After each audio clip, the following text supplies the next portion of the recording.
અમદાવાદ ખાતે મહિલા અને બાળ કલ્યાણ મંત્રી ભાનુબેન બાબરિયાની ઉપસ્થિતિમાં સમરસ છાત્રાલયની છાત્રાઓનો પ્રવેશ ઉત્સવ ઉજવાયો।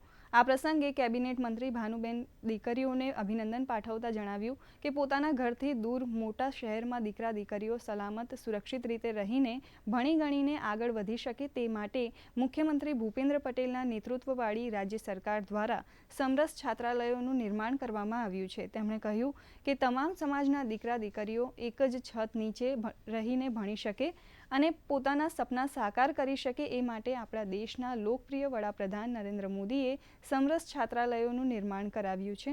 આ સમરસ છાત્રાલયોમાં ઉચ્ચ અભ્યાસ કરતા વિદ્યાર્થીઓને મેરિટના ધોરણે પ્રવેશ આપવામાં આવે છે। રહેવા જમવાની ફ્રીમાં સુવિધા સાથે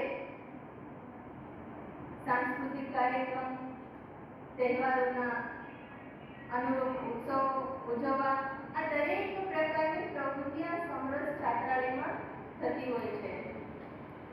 મને એ પણ કહેતા આનંદ થાય છે કે જ્યારે સમરસનું એડમિશન હોય, પ્રવેશનો માહોલ ચાલતો હોય, બધા ઓનલાઈન ફોર્મ ભરતા હોય ત્યારે મારા માટે આ પરિસ્થિતિ ખૂબ ડિફિકલ્ટ હોય, ખૂબ ચિંતાવાળી હોય, કારણ કે આપણે સમરસમાં એક પણ એડમિશન મેરિટ સિવાય આપતા નથી। ગુજરાતના તમામ જિલ્લાઓમાંથી જે ગરીબ વિદ્યાર્થીઓ જેમને ભણવાની ધગશ છે અને મેરિટના આધારે પ્રવેશ લઈને એ ઉચ્ચ કારકિર્દી બનાવવા જઈ રહ્યા છે, ત્યારે હું વિદ્યાર્થીઓને વેલકમ કરું છું, અભિનંદન આપું છું અને એ સમરસ હોસ્ટેલમાં ભણીને ઉચ્ચતમ કારકિર્દી બનાવે એવી શુભેચ્છા પાઠવું છું। મેં 2022માં સમરસ હોસ્ટેલમાં એડમિશન લીધું હતું અને અત્યારે હું બીકોમ કરી છું 3જા વર્ષમાં અને ફરીથી મારું રિન્યુ થઈ ગયું છે સમરસ બોયઝ હોસ્ટેલમાં। સાવ મફત સુવિધા આપે રહેવાની, તો ત્યાં એડમિશન મળ્યું અને હું સરકાર દ્વારાનો આભાર માનું કે તમે આ સરસ મજાની હોસ્ટેલ બનાવી